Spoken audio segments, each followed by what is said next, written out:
강원도 평창의 겨울은 매서웠다. 뼛속까지 파고드는 칼바람이 철책선을 감고 돌며 날카로운 비명을 토해냈다. 대한민국 최정예 부대 중 하나로 손꼽히는 특수전사령부 예하부대의 새벽은 그 어떤 계절보다 혹독한 긴장감 속에서 시작되었다. 설산의 하얀 정적이 군화 소리에 깨지고 새벽 훈련에 나서는 대원들의 입김이 하얀 서리로 변해 허공으로 흩어졌다. 특수부대 제7중대장 한도윤 대위는 차가운 새벽 공기 속에서도 흔들림 없는 눈빛으로 부대원들을 지휘하고 있었다. 그의 훈련은 언제나 실전을 방불케 했다. 한치의 오차도 용납하지 않는 완벽주의, 목표를 위해서라면 수단과 방법을 가리지 않는 냉혹함. 부대원들은 그를 경외하면서도 두려워했고 뒤에서는 그를 은빛 호랑이라 불렀다. 32살의 젊은 나이에 최정예 부대의 중대장을 맡은 그의 어깨는 무거웠지만 그 무게는 그가 감내해야 할 삶의 몫이었다. 그의 미간에는 언제나 깊은 주름이 패여 있었다. 그것은 강철 같은 군인의 표정 아래 숨겨진 지울 수 없는 고통의 흔적이었다. 도윤의 머릿속에는 부대의 작전 계획이나 훈련 일정 외에 단 하나의 생각만이 끊임없이 떠올랐다. 관사에서 혼자 잠들어 있을 어린 딸. 하나. 태어난 지 100일도 차에 되지 않은 작은 천사. 아내는 하나가 태어난 지 한 달도 되지 않아 흔적도 없이 사라져 버렸다.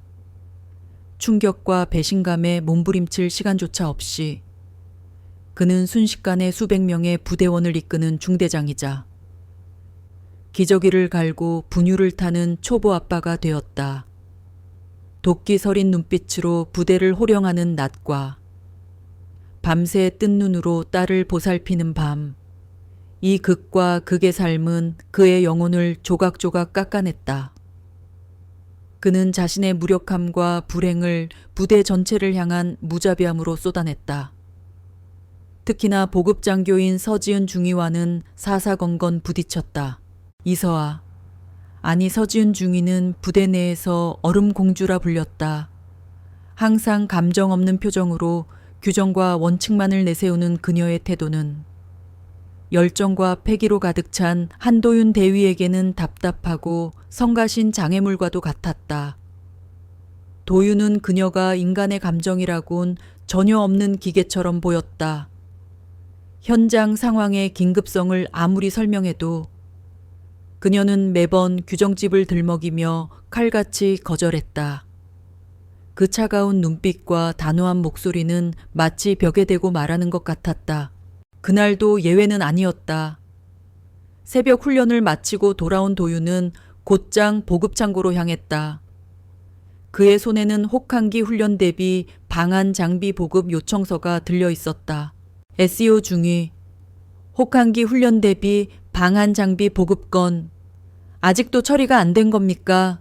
도윤의 목소리가 쩌렁쩌렁 울리며 보급창고의 차가운 공기를 뒤흔들었다. 지은은 서류 더미 속에서 눈을 떼지 않은 채 마치 그가 없는 것처럼 차갑게 대답했다. 대위님, 절차에 따라 상신된 요청건은 순서대로 처리 중입니다. 제7중대만 특별 대우를 해드릴 수는 없습니다. 규정입니다. 규정 그놈의 규정 현장 상황이 얼마나 긴급하게 돌아가는지 직접 보지 않으니 그런 한가한 소리가 나오는 거겠지. 당장 다음 주부터 혹한기 훈련인데 대원들 동상이라도 걸리는 꼴 보고 싶어서 이러는 겁니까? 도윤은 분노로 이글거리는 눈으로 그녀를 쏘아 보았다. 그의 도끼 서린 눈빛은 웬만한 남자 군인들도 움찔하게 만들었지만 지은은 눈 하나 깜짝하지 않았다. 그녀는 천천히 자리에서 일어났다. 그녀의 무표정한 얼굴은 마치 잘 다듬어진 조각상 같았다. 그녀의 눈빛은 깊이를 알 수 없는 차가운 호수 같았다. 현장 상황을 고려하는 것은 지휘관의 몫입니다. 저는 규정에 따라 공정하게 보급품을 관리하는 것이 제 임무입니다. 감정적으로 호소하지 마시고 정식 절차에 따라 주십시오. 두 사람 사이에 얼음장 같은 냉기가 흘렀다. 도윤은 분노로 부들부들 떨리는 주먹을 간신히 움켜쥐었다. 그는 그녀의 감정 없는 얼굴 뒤에 무엇이 숨겨져 있는지 알지 못했다. 불과 며칠 전 그녀가 끔찍한 사고로 군인이었던 남편과 뱃속에 아이를 동시에 잃었다는 사실은 부대 내에서도 극소수만 아는 비밀이었다. 그녀는 슬픔을 드러내는 대신 스스로를 단단한 얼음 성벽 안에 가두어 버렸다. 감정을 느끼는 순간 그동안 애써 버텨왔던 모든 것이 무너져 내릴 것만 같았기 때문이다. 그녀의 책상 한편에 놓인 작은 액자는 그녀가 사랑했던 남편과 함께 찍은 사진이 뒤집혀 있었다. 차마 그 행복했던 순간을 마주할 용기가 나지 않아서였다. 그녀는 태어나지도 못하고 떠나보낸 아이의 태명을 희망이라 지었었다. 그 아이를 잃은 후 그녀는 삶의 모든 희망을 잃어버렸다. 오직 일에만 매달리며 기계처럼 움직이는 삶만이 그녀의 고통을 잊게 해주는 유일한 탈출구였다. 좋아, 규정대로 해보시지. 도윤은 결국 서류를 책상 위에 내던지고는 획 돌아섰다. 그의 자존심은 산산조각 났지만 그는 더 이상 논쟁을 이어갈 힘이 없었다. 밤새 열이 나는 하나를 돌보고 온 몸에 힘이 쭉 빠진 상태였다. 나도 내 방식대로 할 테니. 그 말을 끝으로 중대장실을 나서는 그의 등 뒤로 지은은 잠시 흔들리는 눈빛을 감추지 못하고 입술을 깨물었다. 그녀는 그의 분노와 절박함이 어디서 오는지 어렴풋이 짐작하고 있었다. 부대 내에서 쉬쉬하는 소문들을 통해 그가 홀로 어린 딸을 키우고 있다는 것을 알고 있었기 때문이다. 그녀는 자신의 가장 아픈 상처와 비슷한 모습을 하고 있는 그가 안쓰러웠지만 다가가서 위로할 용기는 없었다. 그녀는 이미 다른 사람의 아픔을 보듬어 줄 만큼의 여유가 남아있지 않은 사람이었다. 그날 밤 도윤에게 청천벽력 같은 전화가 걸려왔다. 하나를 돌봐주던 아주머니가 급한 집안 사정으로 더 이상 일을 할 수 없다는 통보였다. 당장 내일부터 하나를 맡길 곳이 없었다. 눈앞이 캄캄했다. 부대 근처에는 마땅한 어린이집도 없었고 친척들은 모두 멀리 살았다. 그는 수십 통의 전화를 돌렸지만 갓난아기를 당장 맡아주겠다는 곳은 어디에도 없었다. 밤늦게 관사로 돌아온 도윤은 곤히 잠든 하나의 얼굴을 보며 깊은 한숨을 내쉬었다. 작은 천사 같은 딸의 얼굴을 보고 있자니 아내에 대한 분노와 원망이 다시금 치밀어 올랐다.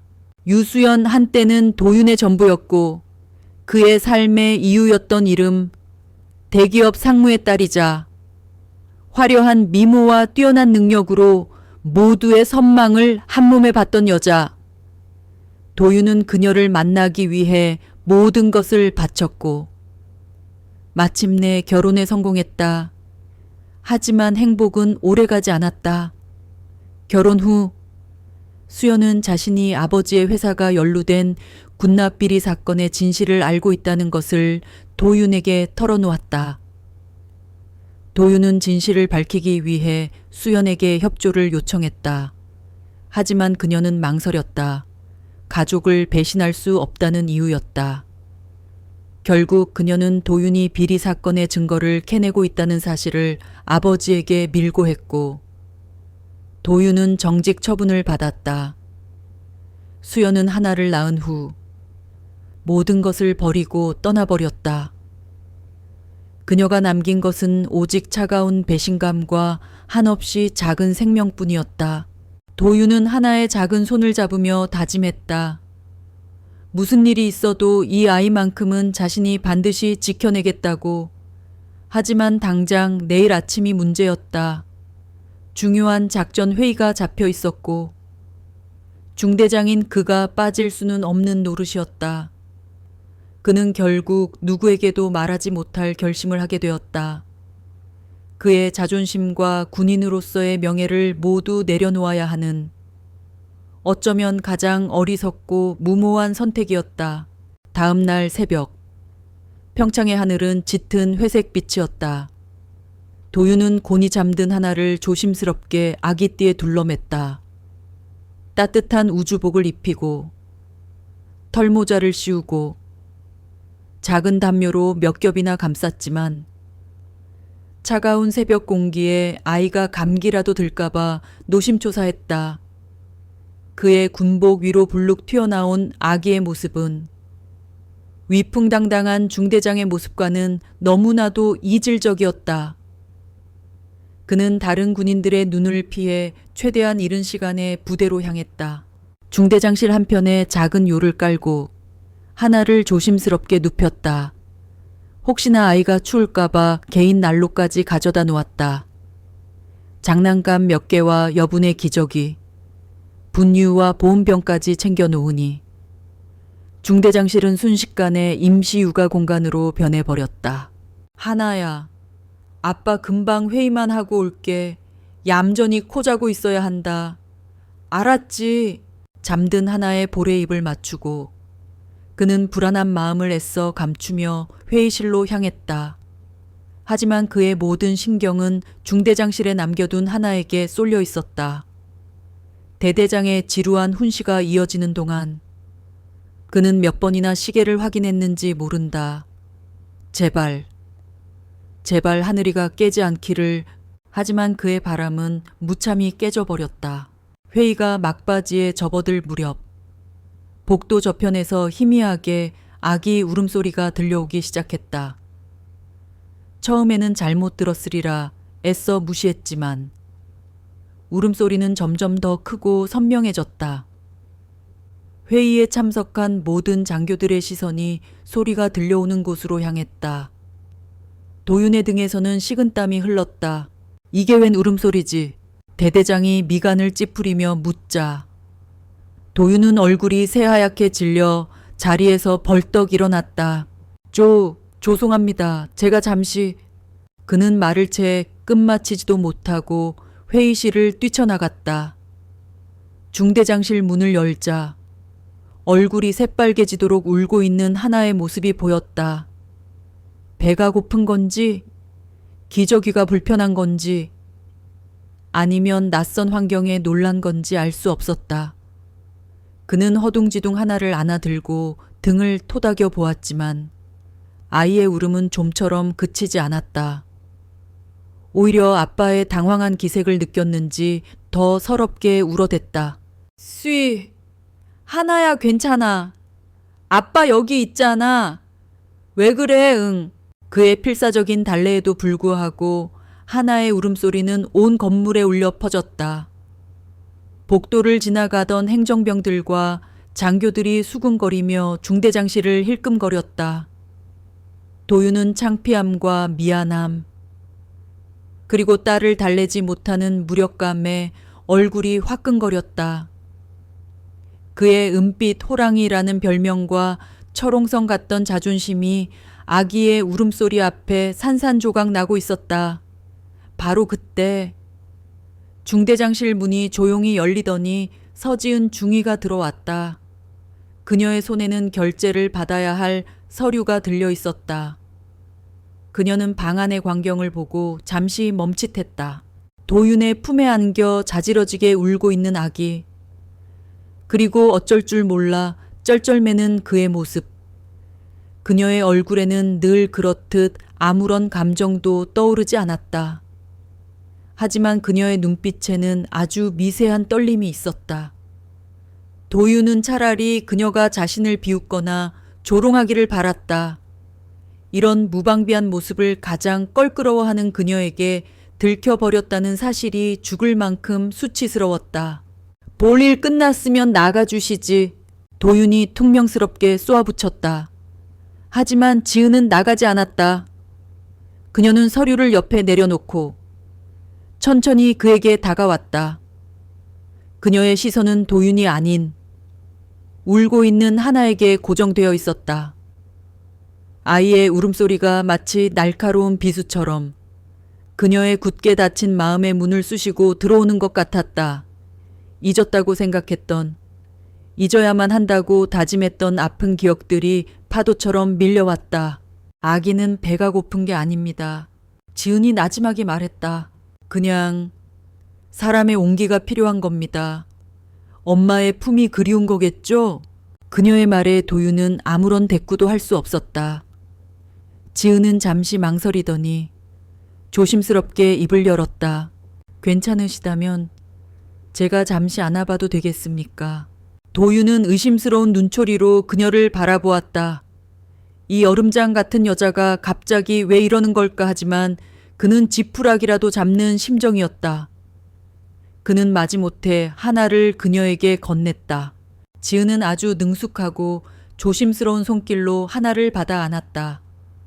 신기하게도 그녀의 품에 안기자 하나의 울음소리가 조금씩 잦아들기 시작했다. 그녀는 아이를 품에 안고 조용히 속삭였다. 아이에게 하는 말인지 스스로에게 하는 말인지 모를 혼잣말이었다. 괜찮냐? 아가야! 괜찮냐? 그녀는 주변을 둘러보더니 도윤에게 물었다. 잠시 단둘이 있을 만한 공간이 필요합니다. 의무실이나 조용한 상담실 같은 곳이면 좋겠습니다. 도윤은 영문을 모른 채 그녀를 따라 나섰다. 마침 비어있는 중대 상담실로 들어서자 지은은 문을 잠가달라고 부탁했다. 그리고는 도윤을 등지고 창가로 다가섰다. 무슨 행동을 하려는 건지 도윤이 의아하게 지켜보는 가운데 믿을 수 없는 광경이 펼쳐졌다. 서지은 중위가 자신의 군복상의 단추를 하나씩 풀기 시작한 것이다. 그리고 잠시 후 그녀는 품에 안은 하나에게 조심스럽게 젖을 물렸다. 도윤은 그 자리에 얼어붙은 듯 서 있었다. 충격과 혼란으로 머릿속이 하얗게 변했다. 자지러지게 울던 하나는 마치 세상에서 가장 편안한 안식처를 찾은 듯 엄마의 젖을 빨며 금세 평온을 되찾았다. 작은 입을 오물거리며 젖을 빠는 하나의 모습과 그런 아이를 애처롭고 슬픈 눈으로 내려다보는 서지은 중위의 모습, 그 비현실적인 광경 위로 따스한 햇살이 쏟아져 내렸다. 지은의 눈에서 조용히 눈물 한 방울이 흘러내려 하나의 보드라운 뺨 위로 떨어졌다. 그녀의 몸은 그리고 그녀의 마음은 미처 세상의 빛을 보지 못하고 떠나버린 자신의 아기를 아직 기억하고 있었다. 상담실 안에는 하나가 내는 쪽소리와 두 사람의 무거운 침묵만이 감돌았다. 도윤은 마치 시간이 멈춘 듯한 그 공간에서 꼼짝도 할 수 없었다. 조금 전까지 자신과 나를 세우던 얼음 공주 서지은 중위가 자신의 딸에게 젖을 물리고 있는 광경은 그의 상식과 이성으로는 도저히 이해할 수 없는 일이었다. 얼마나 시간이 흘렀을까? 배를 채운 하나가 서지은의 품에서 새근새근 잠이 들었다. 지은은 아이가 깨지 않도록 조심스럽게 옷매무새를 정리하고 잠든 아이의 등을 부드럽게 쓸어주었다. 그녀의 얼굴에는 이전에는 볼 수 없었던 평온함과 깊은 슬픔이 동시에 서려 있었다. 한도윤은 마치 시간이 멈춘 듯한 그 공간에서 꼼짝도 할 수 없었다. 조금 전까지 자신과 나를 세우던 얼음 공주가 자신의 딸에게 젖을 물리고 있는 광경은 그의 상식과 이성으로는 도저히 이해할 수 없는 일이었다. 도윤은 힘겹게 입을 열었다. 무슨 말을 해야 할지, 무엇을 물어야 할지 알 수 없었다. 고맙다는 말을 해야 할까? 아니면 어떻게 된 일이냐고 물어야 할까?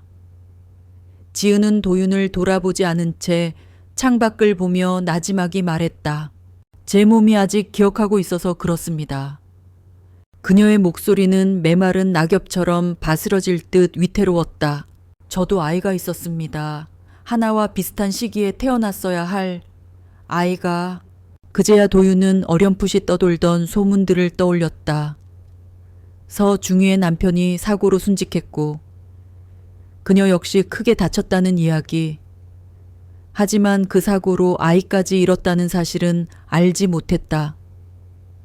그는 거대한 망치로 머리를 한 대 얻어맞은 듯한 충격을 받았다. 자신이 그동안 얼마나 잔인하고 무지했는지 깨달았다. 그녀가 세운 얼음 성벽은 다른 사람을 밀어내기 위한 것이 아니라 스스로를 지키기 위한 마지막 방어막이었음을. 미안합니다. 정말 몰랐습니다. 도윤의 목소리가 잠겨 나왔다. 진심에서 우러나온 사과였다. 지은은 고개를 저었다. 대위님께서 사과하실 일은 아닙니다. 그녀는 잠든 하나를 조심스럽게 도윤에게 건넸다. 아이를 받아 안는 그의 손길은 그 어느 때보다 조심스러웠다. 아이의 따뜻한 청과 함께 지은의 슬픔의 무게가 고스란히 전해지는 듯했다.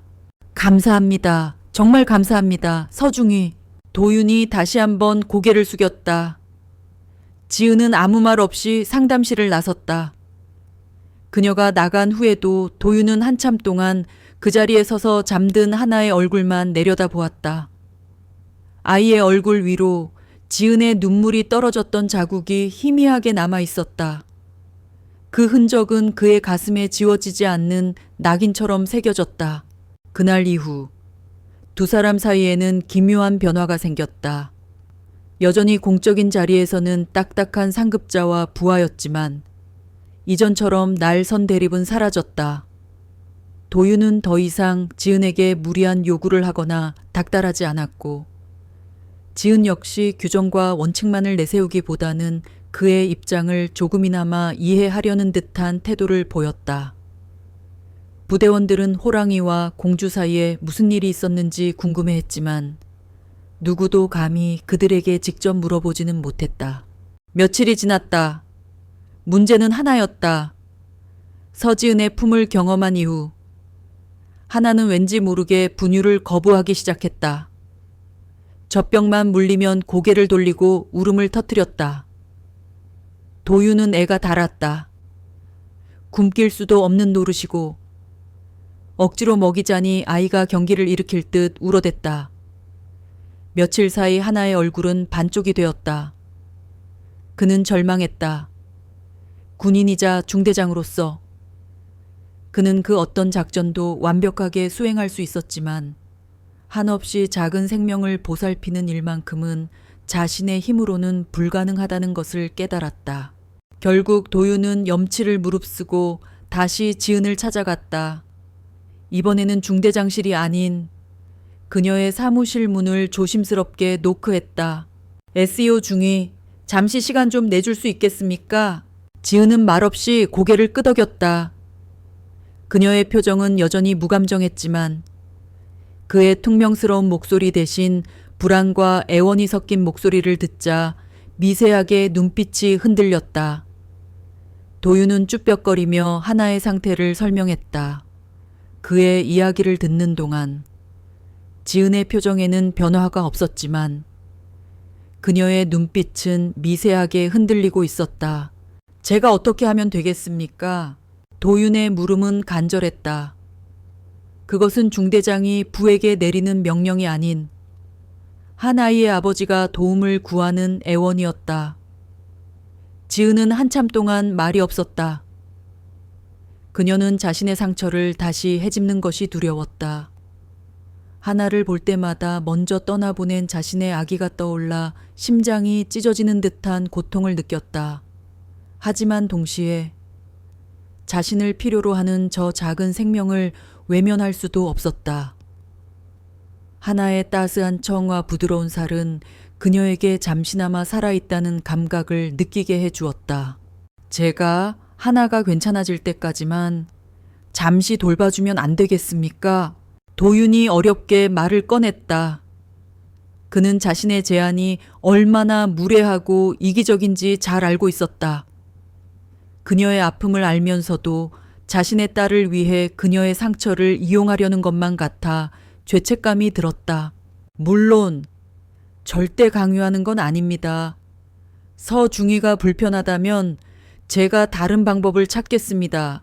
도윤의 말이 차에 끝나기도 전에 지은이 그의 말을 잘랐다. 그녀의 목소리는 단호했다. 제가 하나를 돌보겠습니다. 대위님을 위해서가 아닙니다. 저 아이를 위해서입니다. 그녀의 대답은 마치 그녀 자신과의 싸움에서 이긴 자의 선언처럼 들렸다.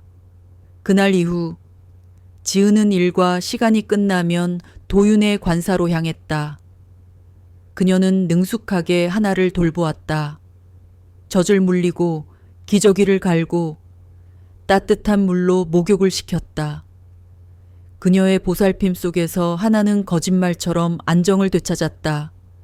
뽀얗게 살이 오르기 시작했고 방긋방긋 웃기도 했다. 도윤은 그런 지은과 하나의 모습을 멀리서 묵묵히 지켜볼 뿐이었다. 텅 비어있던 관사는 어느새 온기로 가득 찼다. 지은이 끓인 구수한 된장찌개의 냄새가 집안에 퍼지고 하나의 해맑은 웃음소리가 울려 퍼졌다. 도윤은 마치 꿈을 꾸고 있는 것만 같았다.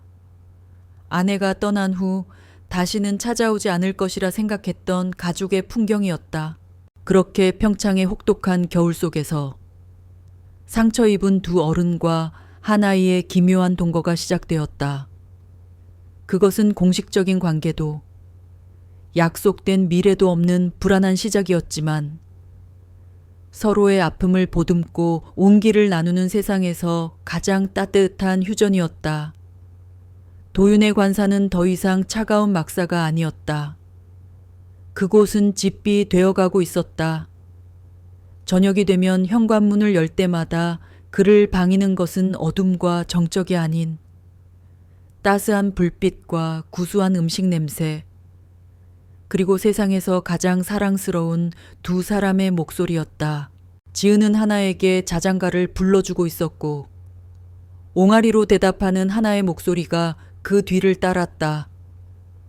도윤은 문고리를 잡은 채 차마 그 평화를 깨뜨리지 못하고 한참을 서 있었다.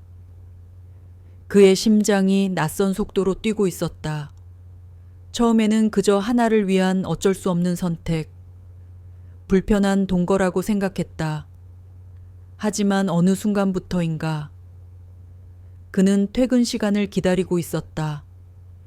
군복을 벗고 현관문을 여는 그 순간을 하루 중 가장 긴장되고 설레는 마음으로 기대하고 있었다. 그것은 지은을 향한 감정이었다. 고마움을 넘어 연민을 지나 이제는 한 명의 여자로서 그녀를 마음에 담기 시작했다는 명백한 증거였다. 그녀는 더 이상 얼음 공주가 아니었다. 하나를 보며 웃을 때마다 그녀의 눈가에 피어나는 부드러운 주름, 아이에게 책을 읽어주는 나지막하고 다정한 목소리, 서툰 솜씨로 저녁을 차리면서 제가 요리는 잘 못해서요라며 쑥스럽게 웃는 모습, 그 모든 것이 도윤의 마음에 파문을 일으켰다. 그는 그녀의 얼음장 같은 표정 뒤에 숨겨진 깊은 슬픔과 따뜻한 마음을 보았고 그 상처마저도 끌어안고 싶다는 강렬한 충동에 휩싸였다. 하지만 그들의 위태로운 평화는 군대라는 폐쇄적인 사회 안에서 그리 오래 지속될 수 없었다. 변화를 가장 먼저 감지한 것은 중대의 터줏대감인 허지만 상사였다. 수십 년 군 생활로 다져진 그의 눈썰미는 그 어떤 레이더보다도 정확했다. 호랑이 같던 중대장님이 유해진 것도, 얼음 공주 같던 보급장교의 얼굴에 온기가 도는 것도 모두 그의 관찰망에 포착되었다. 요즘 중대장님, 뭔가 좀 달라지지 않았나? 허 상사가 행정반에서 커피를 마시며 운을 띄웠다. 그의 말에 젊은 부사관들이 귀를 쫑긋 세웠다. 그렇지 말입니다. 예전에는 서류 결제 올리면 오탈자 하나하나 다 잡아내서 박살을 내셨는데 요즘은 웬만하면 그냥 넘어가 주십니다.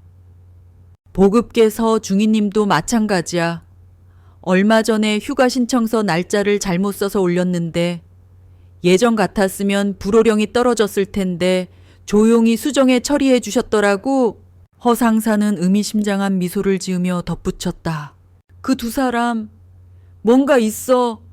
내가 보아하니 단순한 업무 관계는 아닐 것이야. 의심의 씨앗은 삽시간에 부대 전체로 퍼져나갔다. 처음에는 단순한 호기심이었지만 누군가 저녁 늦게 서지은 중위가 한도윤 대위의 관사로 들어가는 것을 목격하면서 소문은 걷잡을 수 없이 부풀려졌다. 소문은 살이 붙고 꼬리가 달려 자극적인 이야기로 변질되었다. 한 대위님이 이혼하고 힘든 걸 이용해서 서중위가 꼬리치는 거라던데. 아니야. 한 대위님이 중대장이라는 직위를 이용해서 서중위를 관사로 불러들인다는 말도 있어. 밤마다 아기 돌봐준다는 핑계로 말이야. 어쩐지 요즘 보급품이 우리 중대로 쏠쏠하게 잘 나온다 했어. 다 그런 거래가 있었던 게지. 소문은 날카로운 칼날이 되어 두 사람을 향했다. 도윤은 부대원들이 자신을 보며 수군거리는 것을 애써 무시했지만 그의 권위는 미세하게 흔들리고 있었다.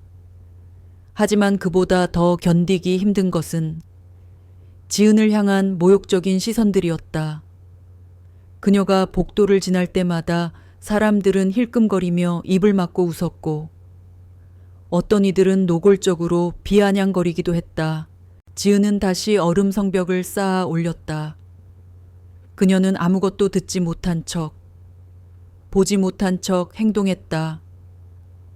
하지만 그녀의 굳은 표정과 파르르 떨리는 손끝은 그녀가 얼마나 큰 상처를 받고 있는지 말해주고 있었다. 도윤은 그런 그녀를 볼 때마다 가슴이 찢어지는 것 같았다. 이 모든 것이 자신 때문에 시작되었다는 죄책감이 그의 어깨를 무겁게 짓눌렀다. 군대라는 폐쇄적이고 위계적인 사회에서 소문은 총알보다 더 빠르게 퍼지고 칼날보다 더 날카롭게 사람을 베어낸다. 한도윤 대위와 서지은 중위 사이를 맴돌던 미묘한 기류는 삽시간에 부대 전체를 휩쓸었다. 처음에는 단순한 호기심으로 시작된 이야기가 누군가의 악의적인 의도와 만나 걷잡을 수 없는 괴물로 변질되기 시작했다. 이 모든 소문의 시작점에는 도윤과 같은 중대장 직책을 노리던 박민우 소령이 있었다. 박 소령은 탁월한 능력과 실력을 갖춘 도윤에게 열등감을 느끼고 있었고 그를 끌어내릴 기회를 호시탐탐 노리고 있었다. 그는 자신의 권력을 이용해 부하들을 회유하고 두 사람의 관계에 대한 근거 없는 소문들을 퍼뜨리기 시작했다. 한 대위님, 밤마다 서중위가 관사에 드나든다면서요. 둘이 무슨 사이입니까? 공적인 관계가 아닌 것 같은데. 보급품도 제7중대로만 쏠린다던데. 이거 혹시 대가성이 있는 겁니까? 박민우 소령의 비아냥거림과 함께 소문은 더욱 더럽고 추잡한 형태로 변했다. 이제는 단순히 사적인 관계를 넘어 군납비리와 같은 심각한 문제로까지 번지고 있었다. 지은은 복도에서 마주치는 병사들의 수군거리는 소리와 힐끔거리는 눈빛에 시달려야 했다. 그녀는 아무것도 듣지 못한 척, 보지 못한 척 굳은 표정으로 걸었지만 파르르 떨리는 손끝은 그녀의 고통을 고스란히 드러내고 있었다. 그녀는 자신이 쌓아 올렸던 얼음 성벽이 다시 무너져 내리는 것을 느꼈다. 과거의 트라우마가 짙은 안개처럼 그녀를 덮쳐왔다. 남편이 순직한 후 그녀는 수많은 소문에 시달렸다. 남편의 죽음에 그녀의 책임이 있다는 비난부터 보상금과 순직연금을 노리고 결혼했다는 헛소문까지 그 모든 비난을 견디지 못해 그녀는 결국 모든 인간관계를 끊어버리고 스스로를 고립시켰다. 그리고 이제 그녀는 다시금 그 악몽을 마주하고 있었다. 도윤은 그런 지은을 볼 때마다 가슴이 찢어지는 것 같았다. 이 모든 것이 자신의 이기심 때문에 시작되었다는 죄책감이 그의 어깨를 짓눌렀다. 그는 더 이상 이 상황을 방관할 수 없었다. 이게 무슨 소리야? 박소령, 도윤은 격분한 목소리로 박민우 소령의 사무실로 들이닥쳤다. 근거 없는 소문으로 부대원들의 사기를 떨어뜨리고 동료를 모욕하는 행위는 군인으로서의 기본 자질조차 없는 겁니다. 무세운 소문, 내가 무슨 말을 했나. 그냥 소문에 대해 궁금해서 물어본 것뿐인데 한 대위님이야말로 왜 그렇게 흥분하는 겁니까? 찔리는 게 있어서 그러는 겁니까? 박소령은 능글맞은 미소를 지으며 도윤을 도발했다. 그의 말에는 뼈가 있었다. 이런 식으로 사람을 음해하지 마십시오. 당신이 노리는 게 중대장 자리라면 정정당당하게 실력으로 겨루시죠. 이런 더러운 방법 말고 내가 왜 이미 모두가 다 알고 있는데 서중위가 대위님 관사에서 아이를 돌봐준다는 게 사실이라던데 이것만으로도 규정 위반 아닙니까? 공과 사를 구분 못하는 지휘관은 자격이 없습니다. 안 그렇습니까? 한 대위님. 박소령은 도윤의 가장 아픈 부분을 찔렀다. 도윤은 주먹을 움켜쥐었다. 분노가 이성을 마비시킬 것 같았다. 하지만 그 순간 그의 눈의 복도 저편에서 이 모든 상황을 지켜보고 있는 지은의 모습이 들어왔다. 그녀는 아무런 표정 없이 그를 바라보고 있었다. 마치 나 때문에 싸우지 마세요. 대위님! 이라고 말하는 듯 했다. 도윤은 힘겹게 주먹을 풀고 박소령을 노려보았다. 당신이 원하는 대로 하십시오. 하지만 잊지 마십시오. 진실은 언젠가 밝혀지게 되어 있습니다. 도윤은 그 말을 남기고 사무실을 나섰다. 지은은 그에게 아무 말도 하지 않은 채 그저 차가운 눈빛으로 그를 응시했다. 도윤은 그녀의 눈빛에서 깊은 절망감을 읽었다. 그녀는 지금 이 모든 상황을 자신 때문이라고 생각하고 있었다. 그날 저녁 도윤이 관사에 도착했을 때 지은은 이미 떠날 준비를 하고 있었다. 옷가지 몇 벌과 짐을 간단하게 챙겨놓은 그녀의 모습에 도윤은 심장이 철렁 내려앉았다. SEO 중위, 지금 뭘 하는 겁니까? 대위님, 제가 여기 있는 것이 대위님께 그리고 하나에게 더 큰 짐이 되는 것 같습니다. 지은의 목소리는 미세하게 떨렸지만 그 어떤 때보다 단호했다. 더 이상 이렇게 지내는 건 옳지 않습니다. 제가 떠나는 것이 모두를 위한 일입니다. 무슨 말도 안 되는 소리를 하는 겁니까? 당신이 뭘 잘못했다고 떠납니까? 그 모든 소문은 다 박소령 그 자식이 지어낸 말입니다. 소문은 그냥 소문일 뿐입니다. 하지만 그 소문이 사실이든 아니든 이미 대위님의 명예를 훼손하고 있습니다. 더 이상 저 때문에 대위님께서 힘들어 하시는 것을 볼 수 없습니다. 그녀는 진심으로 그렇게 믿고 있었다. 자신의 존재가 도윤의 삶에 먹구름을 들이운다고 생각했다. 말도 안 돼. 내가 당신을 이 지경으로 만들었는데 어떻게 혼자 보낼 수 있습니까? 내가 당신을 지켜줄 겁니다. 제발 떠나지 마십시오. 도윤의 목소리가 애절하게 떨렸다. 그는 지은의 손을 잡으려고 했지만 지은은 재빨리 손을 거두었다. 대위님, 저희는 이런 관계가 될 수 없습니다. 대위님은 하나에게 좋은 아빠가 되어야 하고 저는 저의 삶을 살아야 합니다. 당신의 삶이 바로 우리와 함께하는 것일 수는 없습니까? 그때였다. 현관문 초인종이 요란하게 울렸다. 도윤은 짜증스럽게 문을 열었다. 문 밖에는 화려한 차림의 유수연이 서 있었다. 그녀의 뒤에는 덩치 큰 남자 2명이 서 있었다. 오랜만이야 도윤. 수연은 차갑고도 우아한 미소를 지었다. 그녀의 눈은 과거에 따뜻했던 눈빛과는 달리 차갑고 계산적이었다. 그녀의 등 뒤로 박민우 소령이 의미심장한 미소를 지으며 서 있었다. 도윤은 수연이 박소령과 한패라는 것을 직감했다. 여기까지 왜 왔어? 그리고 이 사람들은 누구야? 도윤의 목소리는 분노로 낮게 깔렸다. 걱정 마. 당신에게 해를 끼치려는 게 아니니까 그냥 아주 중요한 이야기를 좀 하려고 왔어. 하나에 관한 이야기야. 수연은 도윤을 밀치고 성큼성큼 관사 안으로 들어섰다. 그녀의 시선은 짐을 챙기고 있는 지은에게 향했다. 그녀의 얼굴에 차가운 비웃음이 떠올랐다. 아, 소문으로만 듣던 그 여자분이시군요. 제 딸을 돌봐주고 있다니 정말 감사하네요. 수연의 비꼬는 말에 지은의 얼굴이 하얗게 질렸다. 그녀는 불안한 눈빛으로 도윤을 바라보았다. 도윤은 지은을 보호하려는 듯 그녀의 앞을 가로막고 섰다. 용건만 말해. 당장 나가.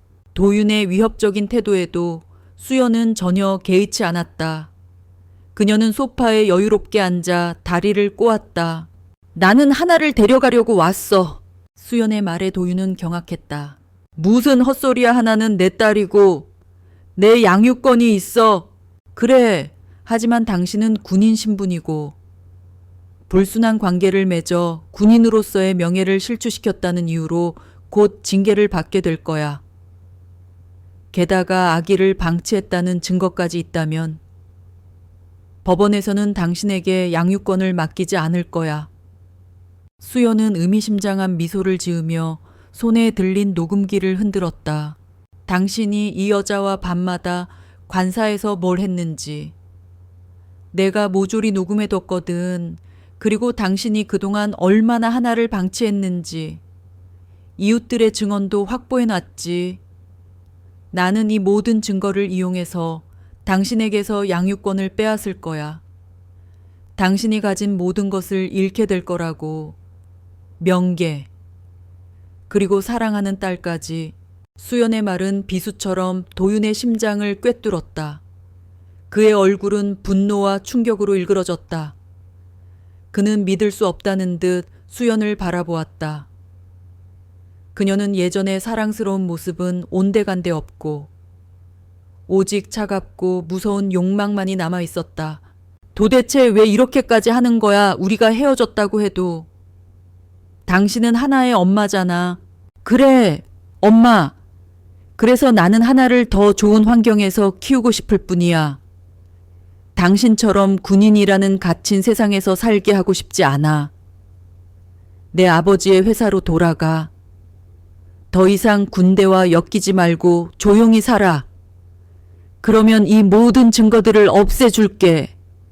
당신의 명예와 하나의 양육권. 두 가지 모두 지킬 수 있을 거야. 어때? 매력적인 제안이지.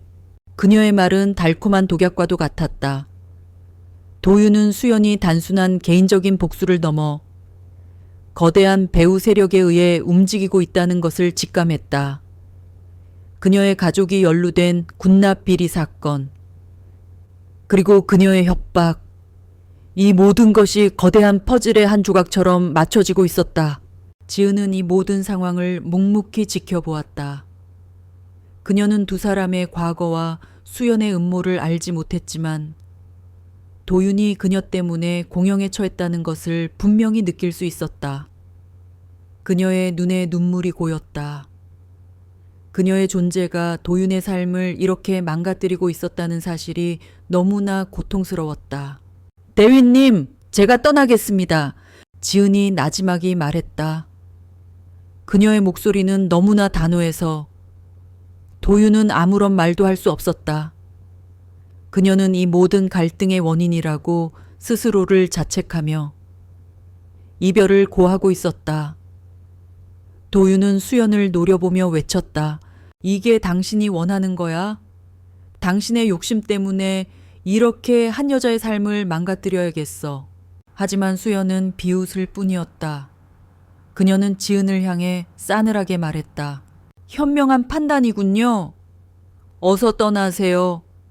이 남자는 당신이 생각하는 것처럼 순수한 사람이 아니랍니다. 수연의 말은 지은의 가슴에 비수처럼 박혔다.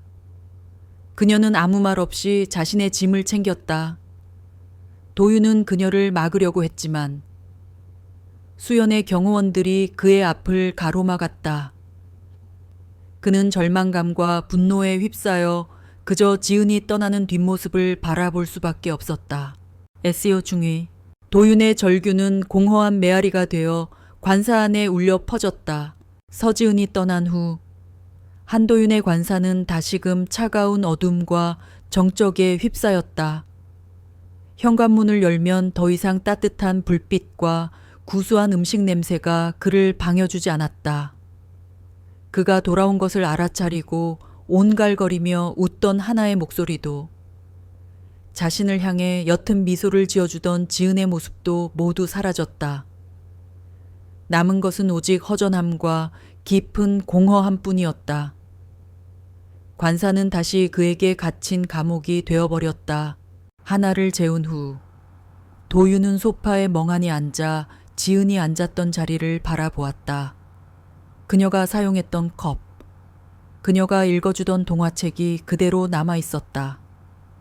그녀의 흔적은 곳곳에 스며들어 있었지만 그녀의 온기는 사라진 지 오래였다. 도윤은 죄책감과 분노, 그리고 절망에 휩싸였다. 자신의 무력함 때문에 그녀를 지키지 못했다는 사실이 그를 갉아먹었다. 그날 밤 수연이 던지고 간 폭탄은 그의 삶을 송두리째 흔들어 놓았다. 양육권을 빼앗기게 될지도 모른다는 공포, 그리고 수연의 배후에 있는 거대한 세력에 대한 의심. 그녀가 언급했던 군납 비리는 단순한 소문이 아니었다. 도윤은 자신이 정직 처분을 받고 평창으로 좌천되었던 진짜 이유가 바로 그것임을 직감했다. 아내가 자신을 배신했던 것도, 그녀의 가족이 그를 덮어버리려 했던 것도 모두 그 비리 때문이었다. 그리고 이제 그들은 지은을 이용해 자신을 더욱 깊은 나락으로 빠뜨리려 하고 있었다. 다음 날 새벽, 도윤은 대대장실로 호출되었다. 대대장 박진우 중령은 도윤이 가장 신뢰하고 존경하는 상관이었다. 그는 도윤의 얼굴을 보자마자 깊은 한숨을 내쉬었다. 한 대위, 자네에 대한 소문, 내가 다 알고 있어. 그리고 유수연 씨가 어젯밤 자네 관사를 찾아갔다는 것도. 도윤은 아무 말도 하지 못했다.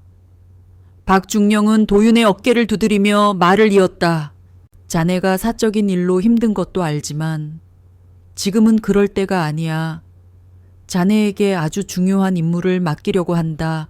도윤은 의아한 표정으로 그를 바라보았다. 우리 사령부에서 극비리에 진행 중인 작전이 하나 있다. 외부로는 혹한기 전술훈련으로 위장했지만 실제로는 아주 민감한 자료를 회수하는 임무야. 군납 비리 사건과 관련된 핵심 증거가 될 만한 자료지. 도윤의 심장이 쿵 하고 떨어졌다. 수연이 언급했던 바로 그 사건이었다. 이 자료는 강원도 설악산 깊은 곳에 있는 폐쇄된 대피소에 숨겨져 있어 접근이 극도로 어려운 곳이라. 최정의 특수부대인 자네가 아니면 불가능한 임무다. 하지만 대대장님, 저에게 왜 이런 임무를? 자네가 이 사건에 연루된 유수연 씨의 전 남편이기 때문이야. 나는 자네가 이 사건에 대해 가장 잘 알고 있고 이 사건의 진실을 밝히고 싶어 할 거라고. 믿네. 자네의 명예와 딸을 지키기 위해서라도 말이야. 박중령의 눈빛은 흔들림 없는 신뢰로 가득 차 있었다. 도윤은 가슴속에서 뜨거운 것이 울컥 치밀어 오르는 것을 느꼈다. 그동안 짓눌려 왔던 답답함과 무력감이 한순간에 사라지는 것만 같았다. 그는 더 이상 개인적인 감정에 휘둘릴 수 없었다. 이 임무는 단순히 자료를 회수하는 것이 아니라 자신의 명예와 하나의 미래를 되찾고 그리고 지은의 아픔까지도 치유할 수 있는 유일한 기회였다. 수행하겠습니다. 목숨을 걸고 임무를 완수하겠습니다. 도윤의 목소리는 비장하고 결연했다. 하지만 한 가지 조건이 있습니다. 박중령은 의외라는 듯 그를 바라보았다. 이번 작전의 모든 보급 및 통신 지원을 서지은 중위에게 맡겨주십시오. 도윤의 제안에 박중령은 난감한 표정을 지었다. 그건 좀 곤란하다. 지금 부대 내에서 두 사람에 대한 소문이 파다해서 자네가 그 친구를 보호하고 싶어 하는 마음은 알겠지만 이런 민감한 시기에 함께 작전을 수행하는 것은 대대장님, 제 임무는 오직 하나, 자료 회수입니다. 서중희는 제가 아는 사람 중에 가장 원칙적이고 유능한 보급장교입니다. 그녀의 완벽한 계획 없이는 임무 성공을 장담할 수 없습니다. 그리고 이 모든 소문을 잠재울 수 있는 가장 좋은 방법은 저희가 임무를 완벽하게 완수하고 돌아와서 모든 의혹을 해소하는 것입니다. 도윤의 단호한 설득에 박중령은 한참을 고민하더니 결국 고개를 끄덕였다. 알겠네. 대신 이건 우리 셋만의 비밀이다. 절대 외부에 발설해서는 안 돼. 자네와 서중희는 이제부터 암호화된 통신망을 통해서만 소통하게 될 것이다. 그렇게 도윤은 지은을 다시 자신의 삶으로 불러들였다. 하지만 이전과는 전혀 다른 방식으로 그들은 더 이상 감정적인 위로를 나누는 관계가 아니었다. 이제 그들은 공동의 목표를 위해 목숨을 걸고 싸워야 할 전우였다. 지은은 대대장실로 호출되었을 때 자신의 귀를 의심했다. 도윤의 특별한 요청으로 그와 함께 극비 작전에 투입된다는 사실을 들었을 때 그녀는 충격과 혼란에 휩싸였다. 자신 때문에 모든 것을 잃게 될지도 모르는 남자를 위해 그녀는 다시 한번 자신의 모든 것을 걸어야만 했다. 며칠 후 도윤과 지은은 한밤중에 인적 드문 곳에서 비밀리에 만났다. 그들의 주변에는 어둠만이 가득했다. 두 사람 사이에는 어색한 침묵이 흘렀다. 그들의 마지막 대화는 지은의 일방적인 이별 통보였기에 서로 먼저 말을 꺼내기가 쉽지 않았다. 갑자기 이런 임무에 휘말리게 해서 미안합니다. 도윤이 먼저 침묵을 깼다. 괜찮습니다. 저는 군인으로서 제 임무를 수행하는 것뿐입니다. 지은의 목소리는 차가웠지만 그녀의 눈빛에는 미세한 떨림이 있었다. 그녀는 그에게서 멀어지려 했지만 운명은 다시 그들을 묶어 놓았다. 도윤은 그녀의 떨리는 눈을 바라보며 말했다. 이 임무는 단순히 군사작전이 아닙니다. 이 임무의 성공 여부에 따라 나와 하나의 미래가 그리고 당신의 명예까지도 걸려 있습니다. 저를 도와주십시오. 우리 이 모든 것을 끝내고 함께 돌아갑시다. 도윤의 진심이 담긴 말에 지은의 심장이 흔들렸다. 그녀는 그에게서 자신의 고통을 보았다. 그리고 그가 얼마나 자신을 소중하게 생각하는지 느낄 수 있었다. 그녀는 결국 고개를 끄덕였다. 알겠습니다. 제 임무를 완벽하게 수행하겠습니다. 암호화된 통신망으로 작전 계획을 공유해 주십시오. 12시간 내에 모든 보급 물품과 통신망을 완벽하게 구축하겠습니다. 그녀의 목소리는 다시 얼음 공주의 모습으로 돌아왔지만 도윤은 그녀의 내면에 숨겨진 따뜻한 마음을 느낄 수 있었다. 그는 그녀의 손을 잡고 싶었지만 그럴 수 없었다. 이제 그들은 개인적인 감정보다는 임무에 집중해야 했다. 두 사람 사이에는 차가운 새벽 공기만이 맴돌았다. 그렇게 그들의 목숨을 건 비밀 작전이 시작되었다. 도윤은 특수 부대원들을 이끌고 혹한의 설산을 향해 출발했다. 그리고 지은은 기지에서 수십 킬로미터 떨어진 곳에서 그들의 모든 보급과 통신을 책임지게 되었다. 그들의 소통은 이제 직접적인 대화가 아닌 암호화된 메시지와 위성 통신으로만 이루어졌다. 하지만 그들의 마음은 그 어떤 때보다 가까이 맞닿아 있었다. 그들은 모두 알고 있었다. 이 임무의 성공이 그들의 모든 것을 결정할 것이라는 것을.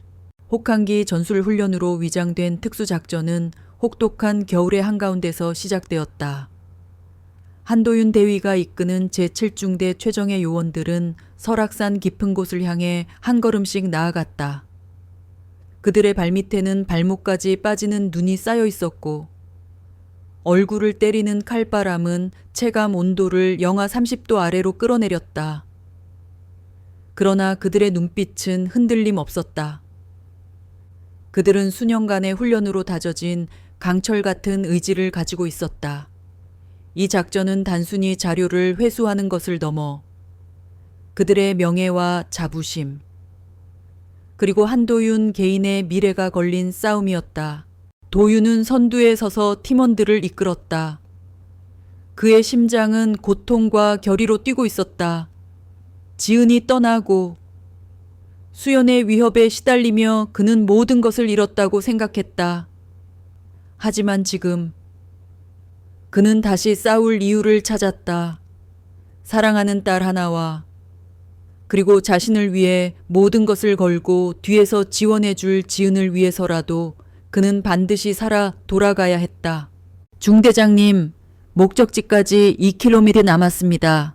대피소 내부에 진입하면 통신이 끊길 수 있습니다. 무정이 너머로 팀원 김상병의 목소리가 들려왔다. 도윤은 고개를 끄덕였다. 그의 무정이 주파수는 일반 채널이 아닌 지은과의 암호화된 비밀 채널에 맞춰져 있었다.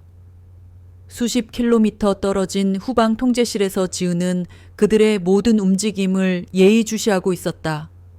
그녀는 컴퓨터 화면에 띄워진 지형 분석 데이터와 기상 정보를 쉴 새 없이 확인하며 도윤의 팀이 안전하게 임무를 수행할 수 있도록 모든 변수를 계산하고 있었다. 현재 기상 상황 양호, 예정된 경로에 특이사항 없음, 1시간 내 목적지 진입 가능.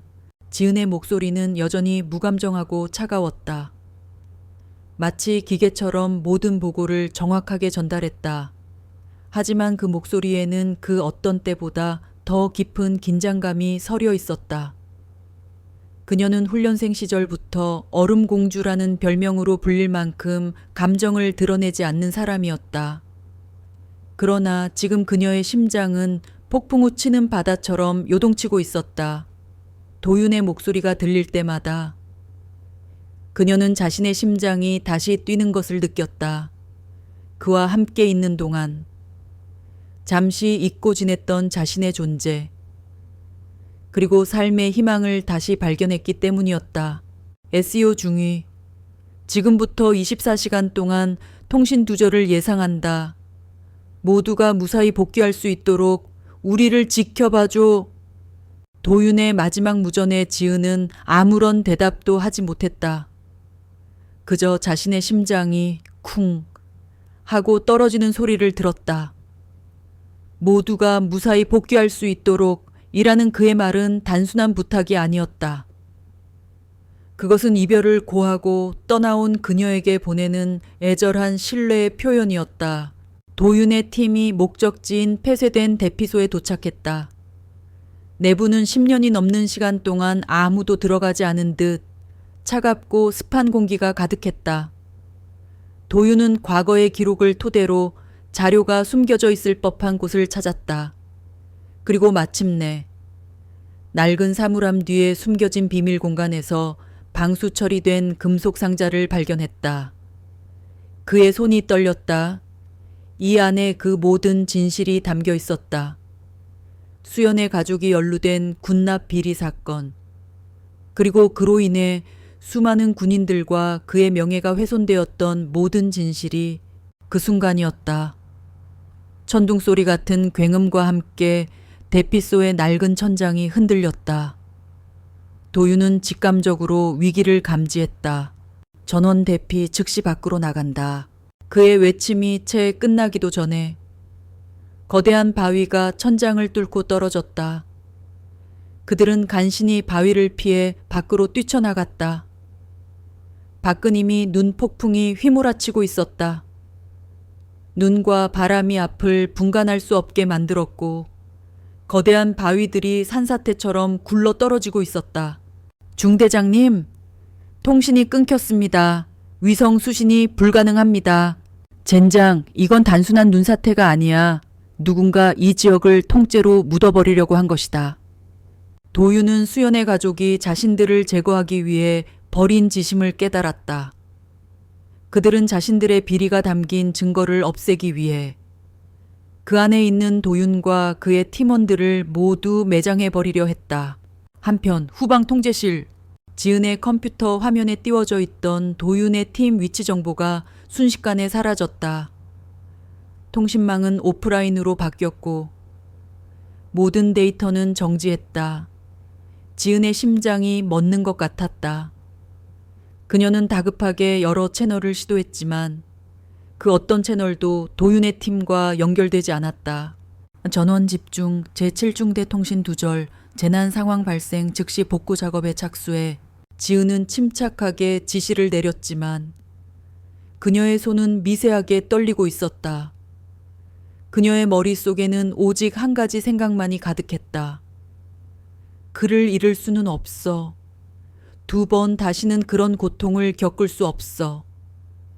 그녀는 남편을 잃었던 그날을 생생하게 기억하고 있었다. 통신 두절, 알 수 없는 사고, 그리고 최종 통보.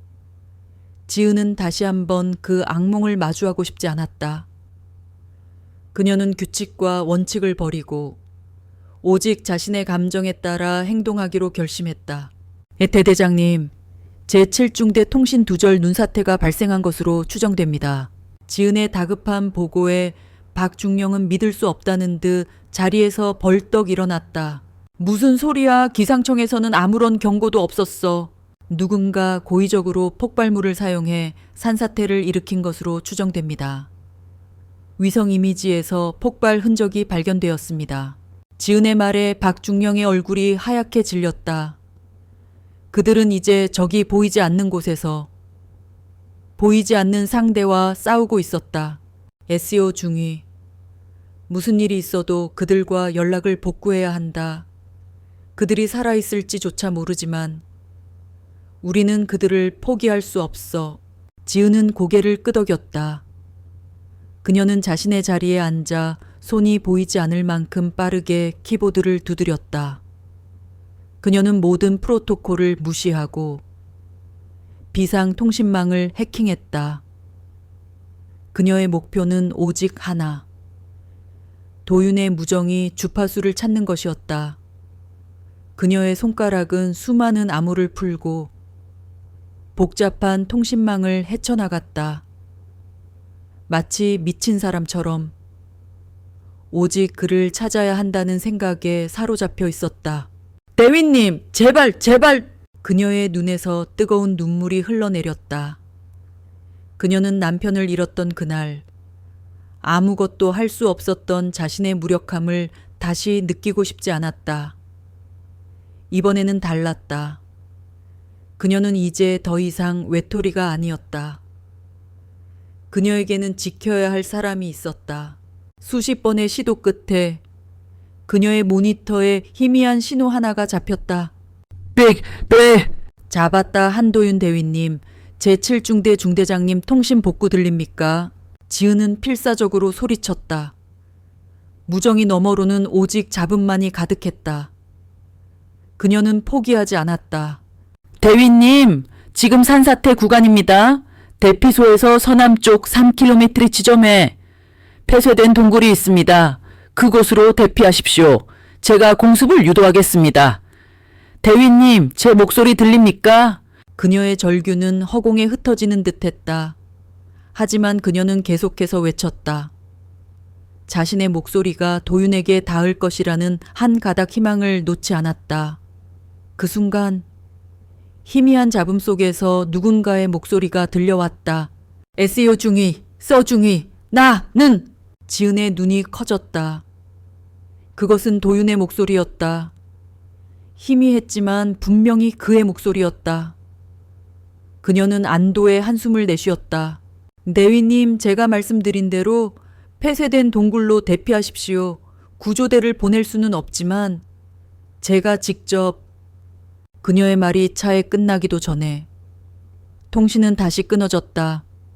하지만 그녀는 희망을 보았다. 그는 살아 있었다.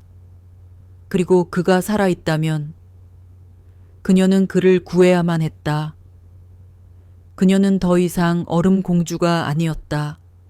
그녀는 그를 위해 모든 것을 걸 준비가 되어 있었다. 서지은은 자신의 심장이 밖으로 튀어나올 것처럼 격렬하게 뛰고 있는 것을 느꼈다.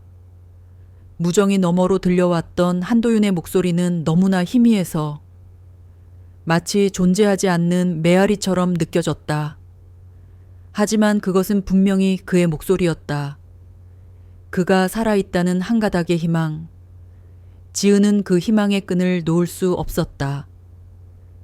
그녀는 대대장의 명령, 군대 규정, 그리고 자신의 미래까지 모두 잊었다. 그녀의 머릿속에는 오직 한 가지 목표만이 남아 있었다. 그를 구하는 것. 보급팀! 비상 전술지도 꺼내 위치는 내가 수동으로 입력한다. 그녀는 다급하게 소리치며 자신의 컴퓨터에 위성 데이터를 해킹하기 시작했다. 그녀의 손가락은 마치 살아있는 생명체처럼 키보드 위를 날아다녔다. 그녀의 옆에 있던 부하 장교가 놀란 표정으로 그녀를 바라보았다. 중위님, 이건 비상 프로토콜에 없습니다. 저희 마음대로 위성 데이터를 해킹하면 조용히 해. 지금은 규정을 따질 때가 아니야. 저들이 한시가 급해. 지금 당장 눈사태 지형을 피해서 안전한 곳으로 유도해야 한다. 지은의 목소리는 차갑게 가라앉아 있었지만 그 안에 담긴 절박함은 숨길 수 없었다. 그녀는 모니터에 희미하게 잡히는 열감지 신호를 추적하며 가장 안전한 대피 경로를 찾기 위해 필사적으로 노력했다. 산사태가 일어난 지점의 지질 분석 데이터, 바람의 방향, 기온의 변화까지 모든 것을 고려했다. 그녀는 마치 신들린 사람처럼 모든 정보를 빠르게 분석하고 도윤의 팀이 나아가야 할 경로를 정확하게 짚어냈다. 대위님, 들립니까? 서쪽으로 30도. 전진 500m 폭발 지점에서 가장 멀리 떨어진 지점입니다. 그곳에 폐쇄된 광산 동굴이 있습니다. 그곳으로 대피하십시오. 지은은 자신의 목소리가 닿기를 바라며 무정이를 향해 소리쳤다. 그녀의 눈에서는 뜨거운 눈물이 쉴 새 없이 흘러내렸다. 그녀는 남편을 잃었던 그날, 아무것도 할 수 없었던 자신의 무력함을 다시 느끼고 싶지 않았다. 이번에는 달랐다. 그녀에게는 지켜야 할 사람이 있었다.